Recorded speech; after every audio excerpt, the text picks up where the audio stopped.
नमस्कार दोस्तों, मेरी नई कहानी में पुनः आप लोगों का स्वागत है। आज हम आपके लिए लेकर आए हैं बहुत ही मज़ेदार कहानी। आइए कहानी स्टार्ट करते हैं। यह अदालत इस तलाक को मंजूर करती है।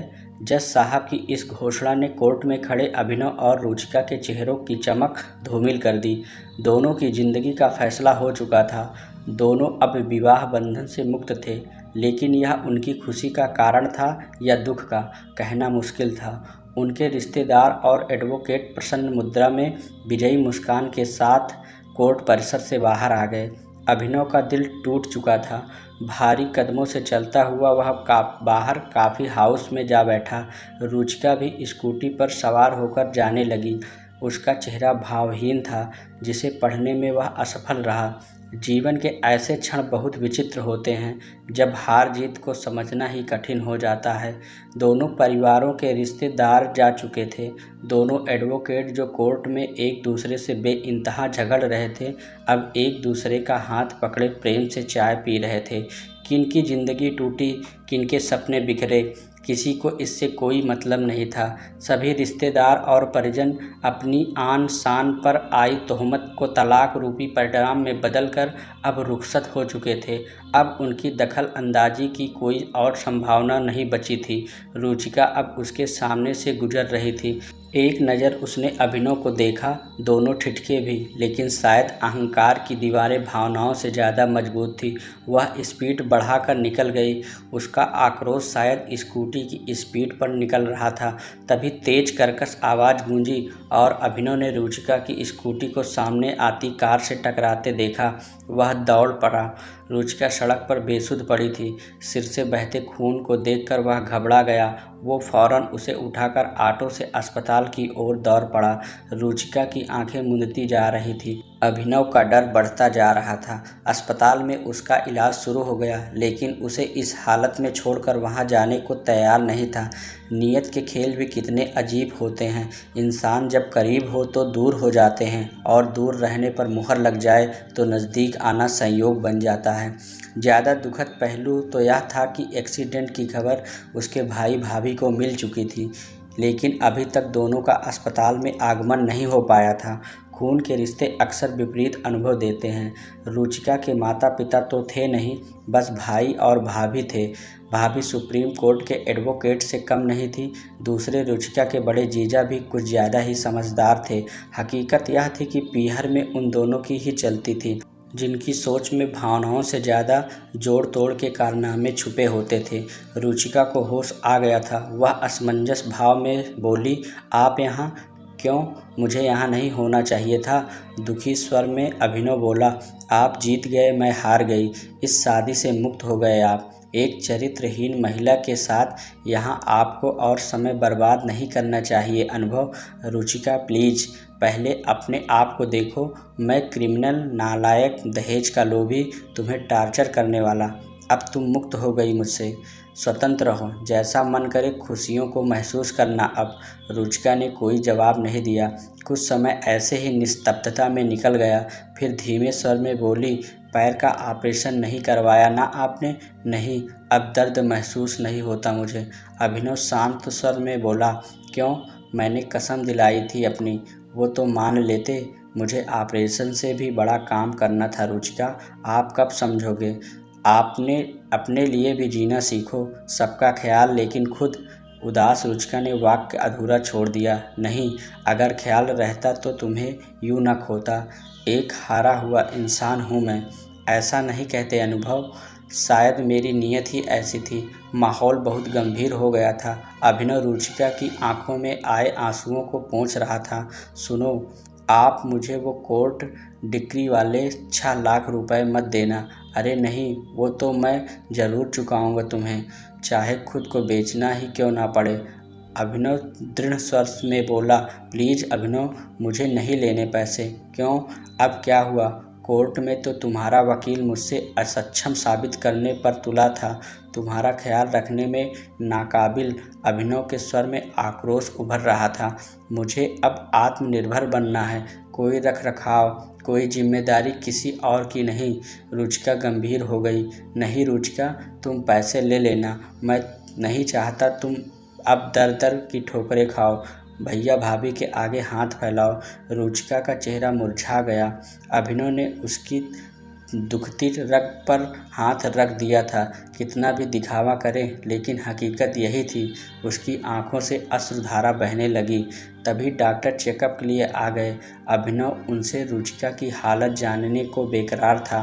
डॉक्टर ने मीठी झिड़की देते हुए कहा, मिस्टर, अपनी वाइफ का ख्याल रखो, बची गई आज, वरना। अभिनव को समझ नहीं आ रहा था कि वो क्या बोले। पिछले 2 साल से दोनों अलग रह रहे थे। तलाक की पहल रुचिका की ओर से हुई थी। इसमें उसकी भाभी और जीजा की मुख्य भूमिका थी, जिनकी सोच अभिनव से ज़्यादा कभी मेल नहीं खाई। सच तो यह था कि वह आज भी उसे दिल से चाहता था। तलाक को रोकने के लिए उसने कई बार प्रयास भी किया, लेकिन बातचीत या संपर्क स्थापित नहीं हो पाया। कोर्ट में भी दोनों बोलने को हुए, लेकिन भाभी दीवार की तरह हमेशा बीच में खड़ी मिली। डॉक्टर जा चुके थे। रुचिका फिर से बोलने लगी, आप घर जाइए प्लीज़। आपकी मम्मी खुशखबरी सुनने को तड़प रही होगी। तुम्हें इस हाल में छोड़कर कैसे जा सकता हूँ? दुखी मन से अभिनव बोला। अरे, अब हमारा रिश्ता ही क्या रह गया है? एक मुहर ने तुम्हें आज़ाद कर दिया है। तुम मुझे ही दोष क्यों दे रही हो? तलाक के पेपर्स तो तुम्ही ने भेजे थे। चलो छोड़ो, अब सब बदल गया है। अलग रास्ते, नई ज़िंदगी, इसलिए फॉर्मेलिटी छोड़ो। रुचिका की हंसी के पीछे का दर्द साफ झलक रहा था। एक बात पूछूं, क्या तुम्हें सच में लगता है कि मेरे किसी और प्रेम संबंध थे? अभिनव ने उदास स्वर में पूछा। नहीं, मैं जानती हूँ आप ऐसे नहीं हो। तो फिर तुमने कोर्ट में मेरे लिए ऐसी बातें क्यों कही? इसलिए ताकि आप मुझसे पीछे छुड़ा सको। आपके घरवाले यही तो चाहते थे कि मैं आपकी ज़िंदगी से दूर हो जाऊं। अभिनव कुछ और बोल पाता, उससे पहले ही रुचिका के भाई भाभी दंदनाते हुए आ पहुँचे। भाई अभिनव पर गरजने लगा, मिस्टर, अब क्या जान लेकर ही मानोगे मेरी बहन की? अभिनव खून का घूंट पीकर रह गया। वह हंगामा खड़ा करना व्यर्थ था। भाई रुचिका को समझा रहा था कि सब अभिनव का ही किया धरा है। वो बदला लेने के लिए उसकी जान तक ले सकता है। रुचिका अब और चुप नहीं रह सकी। प्लीज़ मुझे अकेला छोड़ दो, मैं अब जीना नहीं चाहती। अभिनव का वहाँ रहना अब और संभव नहीं था। घर पहुँचते ही उसे एक और झटका लगा। ड्राइंग रूम में बहन बहनोई वगैरह सब जीत का जश्न मना रहे थे। टेबल पर मिठाई सजी थी। मानव मन की ऐसी विचित्रता पर उसे कोफ्त होने लगी। क्या इंसान इतना असंवेदनशील हो सकता है? व्यथित मन से वह अभी भी अपनी जीत हार को समझने में लगा था। रात के 9 बज रहे थे। बिस्तर पर पड़ा अभिनव करवटें बदल रहा था। उसे आज जीवन का कड़वा सच महसूस हो रहा था। रिश्ते की अहमियत तभी समझ आती है जब सब कुछ ध्वस्त हो जाता है। रुचिका 2 साल पहले घर छोड़ जा चुकी थी, पर एक उम्मीद थी कि वो वापस ज़रूर आएगी। लेकिन आज कोर्ट की मुहर ने वह उम्मीद भी ख़त्म कर दी थी। उसकी आंखें नम हो गई। अलमारी में आज भी रुचिका की कुछ साड़ियाँ, कपड़े रखे थे, जिन्हें अभिनव ने स्मृतियों की धरोहर समझकर सहेज रखा था। रुचिका का अक्स अब जेहन से हटने को तैयार नहीं था। भले ही वह कड़वा बोलती थी, लेकिन उसकी हर ज़रूरत को बिना कहे समय से पहले समझ लेना उसकी खूबी थी। नींद कोसों दूर थी। उसे बीते 5 वर्षों का घटनाक्रम याद आने लगा। बिना माँ बाप की रुचिका का रिश्ता आते ही घर में भूचाल आया था, लेकिन उसकी फ़ोटो ने अभिनव का दिल जीत लिया था। सुंदर, सुशील और ज़माने की 27 सी दबी छुपी छवि को अनुभव ने आंखों ही आंखों में पढ़ लिया था। जब वह उसे देखने गया, तब गंभीर मूरत की तरह बैठी रुचिका की आंखें ने बहुत कुछ बयां कर दिया था। उसमें अन्य लड़कियों जैसा उमंग और जोश नज़र नहीं आया था। उसके एक कथन, आपको जीवन में मुझ में कभी कोई शिकायत नहीं मिलेगी, ने अभिनव का दिल जीत लिया था। इस एक पंक्ति ने ही शादी का फैसला कर दिया था। ससुराल में रुचिका ने अपने वायदे को पूरी तरह निभाया, लेकिन शायद परिस्थितियों के साथ वह समायोजन नहीं कर पाई। अम्मा गाहे बगाहे उसे कोसने से बाज ना आती। फिर जब छोटी बहू अमीर घराने से आ गई, तो रुचिका का जीवन और कठिन हो गया। अभिनव के पास कोई अस्थायी रोजगार नहीं था, जबकि छोटा भाई सीए बन चुका था। भाई की बड़ी आमदनी ने अभिनव को बड़े से छोटा बना दिया और रुचिका को और ज़्यादा महत्वहीन वह टूटती चली गई। 3 साल ऐसे ही किचकिच में बीत गए और एक दिन अभिनव की अनुपस्थिति में उसके भाई और जीजा उसे पीहर छोड़ गए। अब बात मान सम्मान और अहंकार में फंस गई। जिन्हें अपने जीवन का फैसला करना था वो अन्य लोगों के अभिमान में उलझ कर रह गए। अभिनव के पहल भी की थी, लेकिन सामर्थ्यहीन होकर उसने भी घुटने टेक दिए। रुचिका शायद इतनी निराश हो चुकी थी कि अब ससुराल में उसे कोई उम्मीद की किरण नहीं दिख रही थी। अचानक मोबाइल की घंटी बजी। स्क्रीन पर रुचिका का नाम डिस्प्ले हुआ। अभिनव ने तपाक से कॉल रिसीव किया। रुचिका भर्राई आवाज़ में बोल रही थी, भैया ने बहुत गलत कहा आपके लिए। उनकी तरफ से मैं माफ़ी मांगती हूँ। छोड़ो ये सब। कैसी तबीयत है अब? कौन है तुम्हारे पास अस्पताल में? अभिनव ने पूछा। कोई नहीं है, अकेली हूँ। खाना खाया या नहीं? नहीं, इच्छा नहीं खाने की। हद करती हो, रुको मैं आता हूँ। अरे नहीं, आप परेशान ना हो, पागल हो? रात में तबीयत बिगड़ गई तो? कुछ नहीं बिगड़ेगा अभिनव, मौत मेरे नसीब में नहीं। प्लीज़ रुचिका, ऐसी बातें मत करो। मैं अभी भी तुमसे बहुत प्यार करता हूँ। अभिनव ने एक पल की भी देरी किए बिना अस्पताल का रुख किया। थोड़ी देर में वो रुचिका के सामने था। होटल से उसने खाना भी पैक करवा लिया था। रुचिका के चेहरे पर चमक साफ दिख रही थी। मुझे पता था आप ज़रूर आओगे। लो खाना खाओ पहले। कैसा हाल बना लिया है तुमने? अभिनव लाड से बोला। नहीं, हालत तो आपकी ज़्यादा ख़राब है।